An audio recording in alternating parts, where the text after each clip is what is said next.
Cody Bellinger's fall from grace has been well documented and really doesn't need any more digging into at this point. The cliff notes: he went from a 167 OPS plus with 47 dingers and an MVP award in 2019 to an around 60 OPS plus and 900 at-bats, with just 29 homers and a cumulative negative 0.5 WAR from 2021 to 2022. Basically, he went from a top 3 best player in the sport to arguably a top 3 worst in under 3 years. Now that that's out of the way, let's get to his 2023 start. Through 36 games, Belly has racked up a 1.6 R-WAR, good for a pace of over 6 in a full season, along with 7 homers, an 834 OPS, and a 127 OPS plus.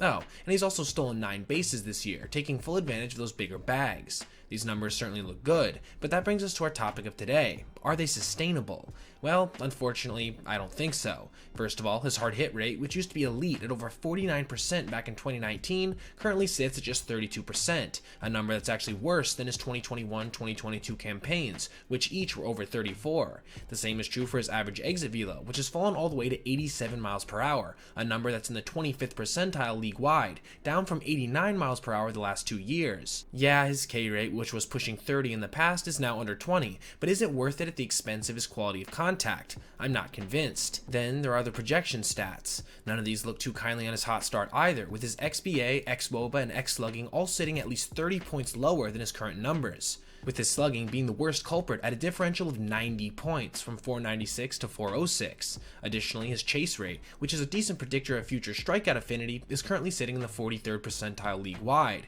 which is nothing impressive. With all that being said, let's talk about a couple positives I have noticed this year. 1. His exceptional outfield defense is better than ever, with his +3 outs above average already putting him on track to dwarf his previous 2 years' combined total of +7. 2. I think his success on the bases, which is driven by his 84th percentile speed, can also be sustained, especially given his success running the bases in previous years. And 3. I think that the strides he's taken, whether or not they will lead to an exceptional hitter in the future, are still momentous, and show he's trying to remold his entire game from the ground up.